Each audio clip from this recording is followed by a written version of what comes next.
যেন কৃষ্ণ বলে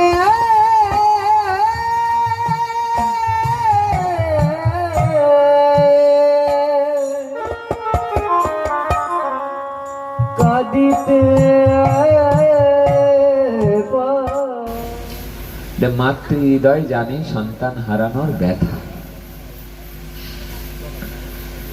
শাস্ত্রে বলছে যে এই সন্তানকে আবার যখন কোলে ফিরে পায় মা, মা অতীব আনন্দের হৃদয়ে আনন্দ লাভ করে। মা যেমন হারানো সন্তান কোলে ফিরে পেলে মা যেমন হৃদয়ে আনন্দ নিয়ে উন্মাদনা নিয়ে নাচতে থাকে, আমার মহাপ্রভু যেন অন্তরালে বলতে চেয়েছেন এই জগৎ সংসারে আমরা মহাপ্রভু সব হারানো সন্তান। এই সন্তান যখন দুটো বাহু তুলে নিতাই গৌর বলে উচ্চারণ করতে থাকে,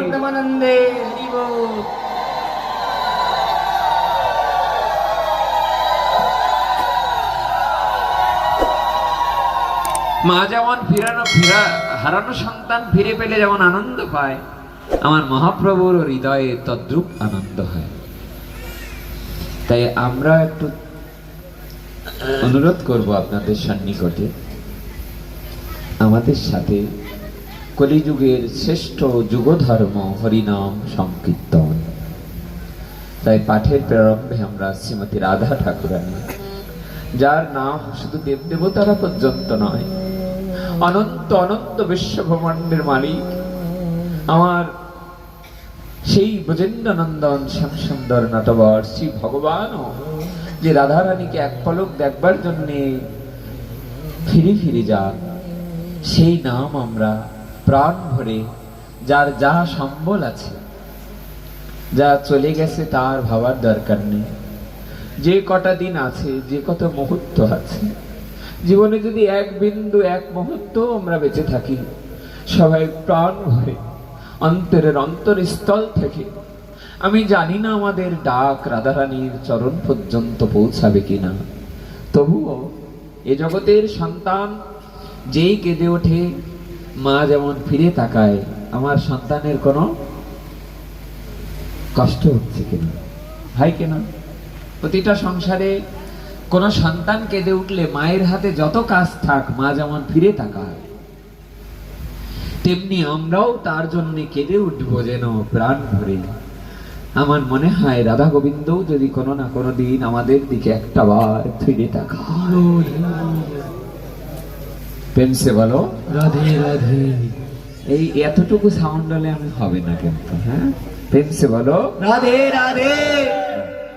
আমার গুরু কৃপার দানে মাঝে মাঝে মনে হয় যেন জীবনটা হয়তো সৎ পথে যেতে পারি নাই, তবু আপনাদের আশীর্বাদে এমন সাধুগুরু বৈষ্ণবের চরণ ধুলি নেওয়ার জন্যে যেন জন্মে জন্মেই আপনাদের চরণ ধুলি আমার সম্বল হয়।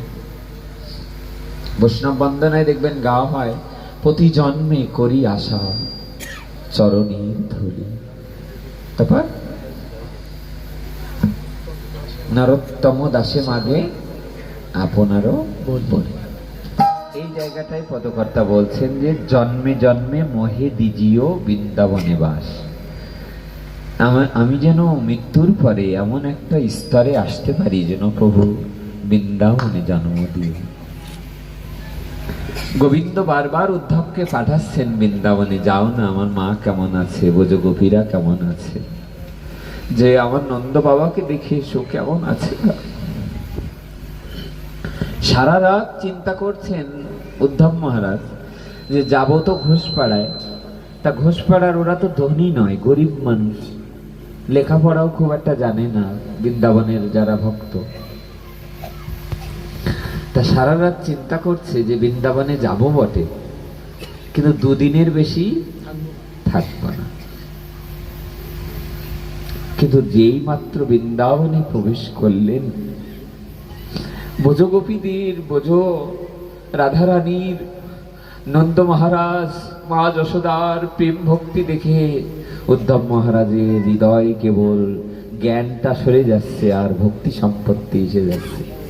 যেই মাত্র জ্ঞান সরে যাবে দেখবেন তখনই হৃদয় পুলকিত হতে থাকবে, চোখে জল অশ্রুপাত কম্প পুলক আসতে থাকবে। উদ্ধব মহারাজ চিন্তা করছেন যে মা যশোদা রান্না করে না, গোপাল যেদিন থেকে বৃন্দাবন ছেড়ে চলে গিয়েছে,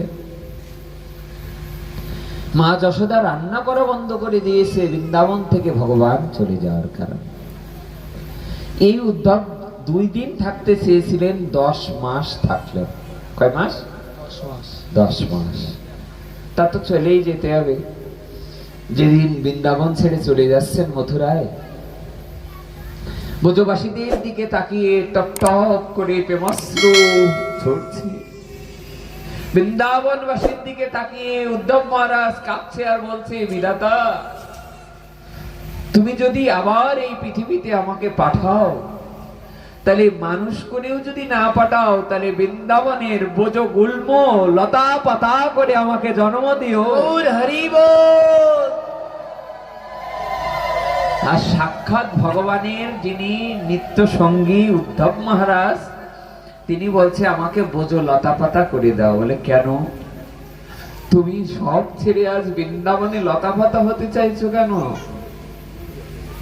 তাহলে লতা পাতা হতে চেয়েছি কারণে এই সংসারের সার, এই সংসারের শ্রেষ্ঠতম বস্তু আমার রাধা মাধবের চরণ যুগল। তাই মনুষ্য বলে জন্মাবো, সবাই এই প্রত্যাশা কিন্তু করতে পারে না। আমি নবদ্বীপের কিশোর গোস্বামীর মুখে পাঠ শুনেছিলাম, তো উনি বলছে যে উনি গিয়েছিলেন একচক্রা ধাম, যেটা নিত্যানন্দ প্রভুর ধাম। তো ওই ধামে যখন গেলেন, যাওয়ার পর উনি ওখানে যে সিদ্ধ মহাত্মা ছিলেন জীবশরণ দাস বাবা, তো ওনাকে প্রণাম করতে গেছে। তা জীবশরণ দাস বাবা ওখান থেকে বলছে যে বাবা তোমরা আমাকে প্রণাম করো না। তা ওনারা বলছে আমরা কেবল নতুন সাধু হতে এসেছি, সাধু কৃপা, বৈষ্ণব কৃপা, বৈষ্ণবের চরণ ধুলি ছাড়া, ভক্তদের প্রসাদ ছাড়া তো আর এ জগৎ থেকে উদ্ধার হওয়া বড়ই কঠিন। তা আপনি কৃপা করুন, আমাদের জন্য একটু চরণ ধুলি দিন।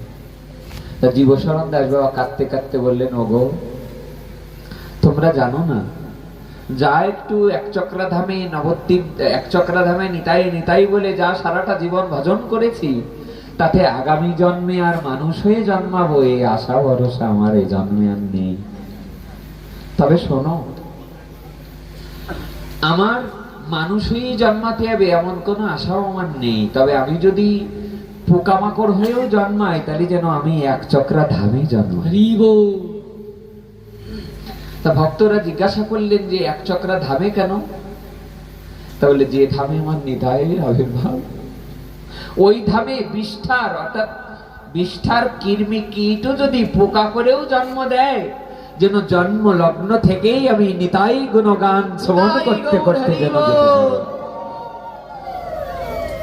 তাই আমরা সবাই মিলে সেই শ্রীমতী রাধা ঠাকুরানীর নাম, আমাদের পশ্চানার বিনোদ বাবা বলেন যে করুণাময়ী যদি কেউ থাকে রাধারানী আছে, তিনি কারোর দোষ দেখে না। তাই আপনি ওখান থেকে সারা জীবন করেননি, কিন্তু তবুও সবার সাথে মিলে যদি একবারে মহাপ্রভুর ভাষায় 10 পাশে মিলে নিজ দ্বারেতে বসিয়া কীর্তন করো সবে হাতে তালি দিয়া, সবাই মিলে একটু হাতে তালি দিয়ে যে কটা দিন পার হয়ে গেছে তার জন্য না ভেবে আসুন সামনে যে 2 দিন বাকি, এই 2 দিন অন্তত নাম গাইতে গাইতে চলে যেতে পারি, যেন গাইতে গাইতে যাইতে পারি। পেছনের বাবারা যারা দাঁড়িয়ে আছেন সকলে একটু করতালি দিবেন। সকলে রাধা রাধা রাধা রাধা রাধা রাধা রাধা রাধা রাধা রাধা রাধা